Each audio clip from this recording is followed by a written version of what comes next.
Ashamaa akkam jirtu hordoftoonni yuutuubii chaanaalii baga nagaan dhuftan. Har'a barumsaan isinii qaba'eef haala akkaataa paaswordii waayifaa nam tokko itoo abbaasaa hin gaafatin akkaataa itti baruu dandeenyu isinii qabadha. Kanneen chaanaalii koof haaraa kan taatan galtanii sabskiraayib gochuu hin dagatiidha.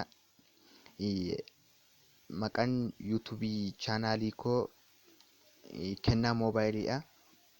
Akka hin daganne sabskiraayib sheerii gochuu hin dagatiina. Search gochuun kun asitti kennaa moobaayil yoo jettan haala salphaatiin argachuu waan dandeessaniif hojiilee kanaan dura hojjedheeru jira. Akkaataa itti yuutuubii banan hojjedheera, akkaataa jiimeeliitti banatan hojjedheera. Har'a immoo akkaataa itti waayifaa paaswordii nam tokko itti baruu dandeenyu. Kun isa kana waayifaa paaswordiin waayifaa akkaataa cabsa hunda isinii waan qabadhee dhufuuf mee maqaa yuutuubii koo kana kun isinitti himaa jiru. Profaayilii koo immoo kun isa kana kan dagane sabskiraayibii isheetti bakka diimaa takka inni cuqaastu mallattoo bilbilaa fakkaattu oliin gootu. Amma oduu isin dandeessu haala salphaan akkaataa waayifaa appilikeeshinii aappiitiin kan isin fayyadamtan piloostorii keessa deemtanii ni buufattu. Piloostorii keessa erga dhuftanii bakka sarchi isheetu kan cuqu inistibireej isheetu takka ni cuqaastu.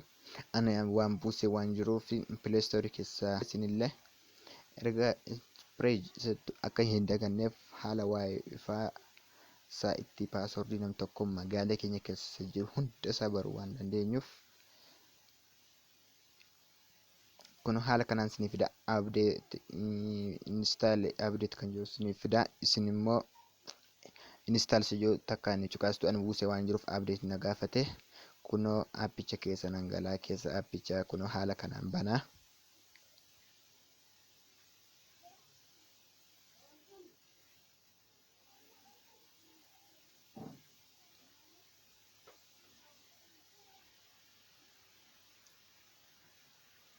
Kunoo erga haala kanaan fidee garuu paaswordii isin baruu dandeessan sun yoo daataa qabdu ta'e daataan fayyadamtu, yoo daataan qabdatte waayifaa bira yoo jiraattan bichaan inni paaswordii kan isin agarsiisuu danda'u. Browser yoo bukkee kunoo harka bitaarra jala jira. Browser yoo jedhe maqaa waayifoota magaalaa keessa jiran sarchii godhee isinii fida.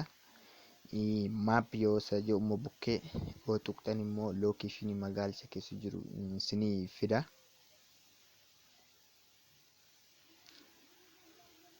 Kunoo gara browseraatti deebiseen isin agarsiisa waayifaa magaalaa keenya keessa hunda bakka jiru sarchi godhee nuu fida. Tokkollee hin hambisiin.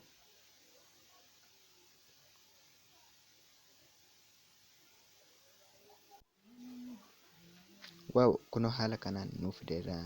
Kunoo paaswordii indaaloo kan jedhu qubee ispeelingii xiqqaate malee kunoo show isa paaswordii jedhu kunoo bakka amma itti maree isin agarsiisaa jiru takkaaf ni cuqaastu.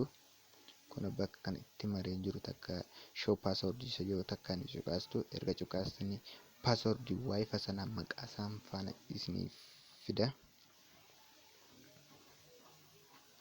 Kunoo paaswordii sana fide yoo barbaadan koppii paaswordii gootu yoo sammuu keessatti qabatte immoo kunoo indaaloo kunoo ati gashee tokko lama jee fideera. Kunoo haala kanaan paaswordii isinii baasaa. Mee ni roobootii isa jiru kana faana ilaalaa ni fida. Kunoo paaswordii waayifaa sanaa ni fida.